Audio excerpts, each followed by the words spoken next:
Hey everybody.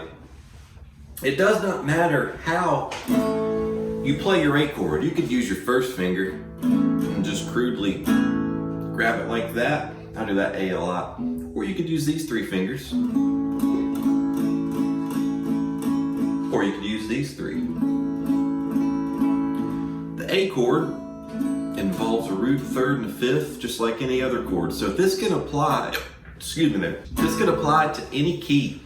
So let's pick A. I want to make sure that you understand the sound of three common chords you're going to use pretty much daily on your guitar playing. We're going to look at major, major seventh, and dominant seventh. When I'm playing an A major chord, and I'll use these three fingers for this demonstration there, it's a good way to see that. This G string contains an A note on the second fret. So when I strum that A chord, that A is a little loud there. We hear it. So check it out. That's just a raw major chord.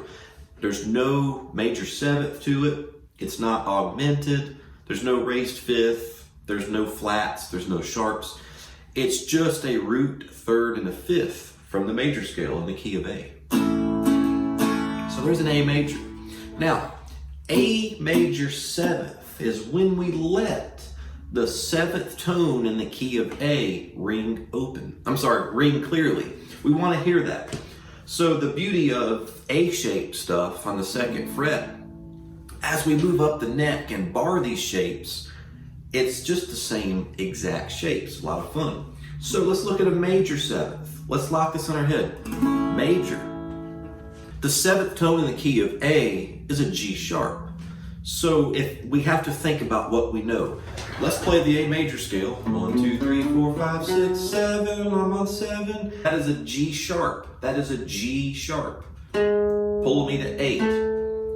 So if this is an A on my G string, to the left, one fret, everybody, there it is a G sharp note.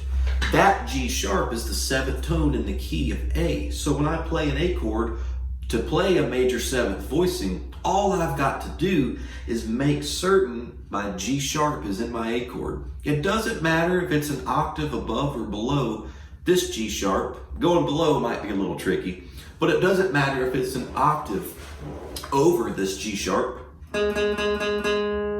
because it's a G sharp. So the beauty of A-shaped stuff, there's my A chord, everybody. So watch this. When I lift off my ring finger, I'll use these fingers. When I lift off my middle finger, something has to happen. I've just got to get that G sharp note. So right here, I shot myself in the foot. I can't quite grab it. I have to rotate my fingers. Bam, there it is. See that? It's a tight squeeze, but all I'm doing is I've got my E note and I've got this C sharp, which needs to be in my A chord. But now I'm grabbing the first fret of the G string to get that G sharp. There it is. I love major seventh chord. It's really pretty. Get the sound of that in your head. Real nice, dreamy chord. I love it.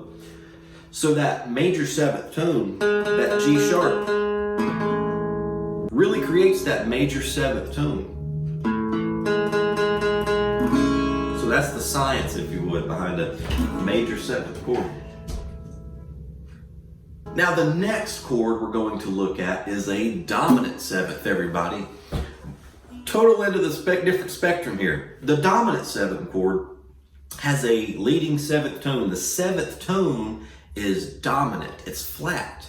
We play that seventh tone now, one more fret to the left, or flat, everybody. And then we have that tension. We have tension in that chord. Here's the sound of an A dominant 7. What are we hearing? There's a little bit of a tension there. I love dominant 7 chords too. There's good use for them. So now, let's play the major scale in the key of A. 1, 2, 3, 4, 5, 6, 7. There's my G sharp, my major 7. Let's come to the left, or flatten that note by 1 fret. Now that G note, by itself, G, the note G, is the flat 7 in the key of A. So when I play A major and I make sure I have a G note ringing loud and clear, I have a dominant 7th chord. So let's play our A major 7 we just learned.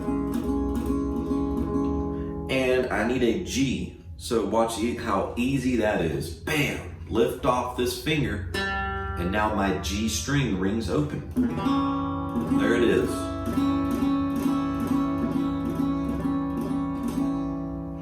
So the dominant 7th is created by flatting the 7th tone of said key.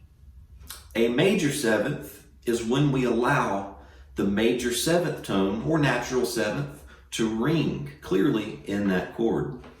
And a major chord, you don't play that 7. You just simply have your root, 3rd, and your 5th. So I hope this part 1 of the 3 common chords and sounds we're going to hear on our guitar helped you out today. Stay tuned. In just a moment, you'll see another video, and I'm going to cover arpeggios that utilize major 7th, and dominant 7. And it's a great way to start picking arpeggios, developing some crucial rhythm, timing, and ultimately spanning up through this fretboard, conquering every note one by one. See you in the next video, everybody.